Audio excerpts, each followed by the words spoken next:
Welcome back. This is Will at Work. I'm Kevin. Joe. Today we're looking at the game fan. Game console and a handheld fan in one. Sometimes I like to buy things like this just because they're novelty items, right? You know, it's probably just some sort of 8-bit system with a built-in lithium battery on it. Let me get this in focus. And you can play games, and there's a big fan on top. Keep you cool while you play. It says it runs for 6 to 7 hours,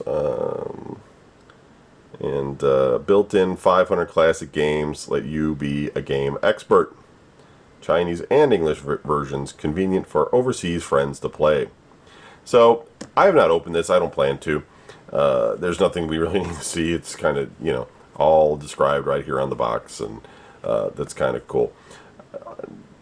I don't generally collect a lot of clone systems. We've seen a lot on this series, but there's so many, and I don't generally collect them. I pick up ones I find interesting, or maybe if I find one really cheap, I'll check it out, see what it's about. Or if they're more official clone systems, like those Capcom ones we looked at, that kind of thing, that's fine. Neo Geo, that's fine. I'll pick those up. But again, those to me are just they're not just mainline consoles, so I don't know if they're really going to retain value over years, because as processors get better, as they get cheaper, we're going to see, as the years go by, we're going to see more and more powerful systems that have all of the games emulated perfectly, etc. And we'll look back on these clone systems and we'll be like, yeah, that clone system has bad lag, or it had bad input, or it did all these things wrong, and we won't look at them in the same way, and nobody will really want them, because they weren't like anything other than a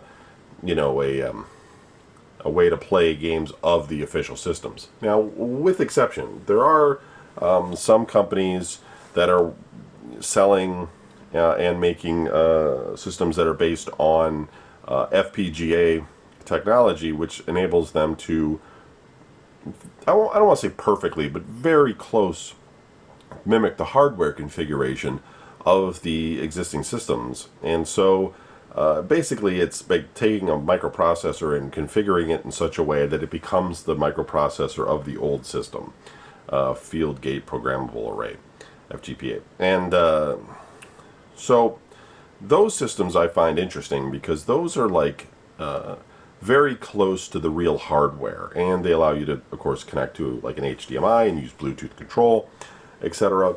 And so I think those will probably have longevity. They will be the ones where people will be like, yeah, that emulates the ColecoVision perfectly, or that emulates the Intellivision perfectly, versus other software emulators, which are great and probably do a great job, and for most people not a big deal, but maybe not perfectly. Maybe the sound is a little off. Maybe there's a couple of frames of animation missing in in the controls and everything. And there are certain features that when they designed these games, they used all sorts of tricks to make things happen, especially on old games.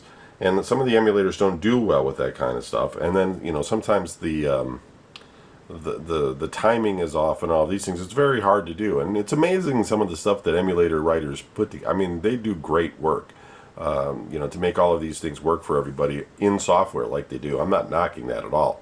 I just think that original hardware gives you the closest thing to the original experience, right? And the closer you can mimic the hardware, the better it is. So, anyway, that's just some comments on that. Game Fan.